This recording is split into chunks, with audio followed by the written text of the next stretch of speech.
대출 문턱이 갈수록 높아지고 금리마저 무섭게 뛰면서 서민들이 은행 돈 빌리는데 어려움이 크죠.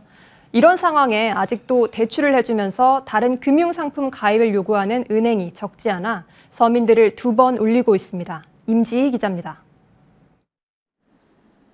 40대 박 씨는 2년 전 수협은행에서 1억 원을 빌리면서 뜻하지 않은 일을 겪었습니다. 지점장이 직접 나와 대출을 받으려면 보험과 적금에 가입해야 한다고 압박했습니다.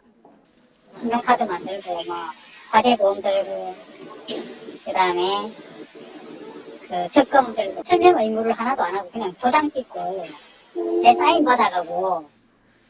은행이 대출 조건으로 다른 상품에 가입할 것을 요구하는 일명 꺾기 영업을 한 겁니다.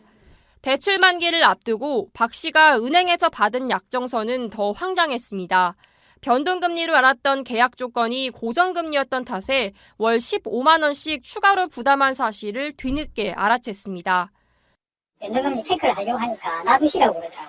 그 당시나 지금까지 아직 고정금리가 되는 거 없거든요. 고정금리로 결제를 받았더라고요. 코로나19 이후 은행의 꺾기 관행은 더 활개를 쳤습니다. 지난 4년 동안 의심 거래는 89만 건, 규모만 44조 원에 이릅니다.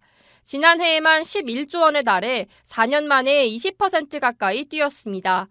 중소기업이 주 고객인 기업은행이 가장 많았고 국민은행, 농협은행 순입니다. 지난 3월 소비자 보호를 위해 금융소비자보호법이 시행됐지만 근절되지 않은 겁니다. 명확한 증거를 찾기 어려운 데다 법망을 피한 편법 영업도 무시할 수 없는 요인입니다.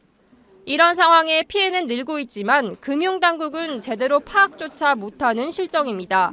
금소법에 따라 대출 이후 한 달 안에는 금융상품을 가입할 수 없지만 이 기간을 피하면 적발도 어렵습니다. 그 현황은 잘 드러나지 않아요. 암암리에 하고 있고 신고가 들어와야지만 알 수 있기 때문에 1개월 1일이 경과한 후에 꺾기를 하는 그런 편법을 쓰고 있기 때문에 그것도 손을 보고 개선을 해야 될. 코로나19 이후 대출 소유자의 절박한 사정을 악용해 명백한 불공정 행위인 꺾기 관행이 다시 고개를 들고 있어 당국의 엄격한 관리가 필요해 보입니다.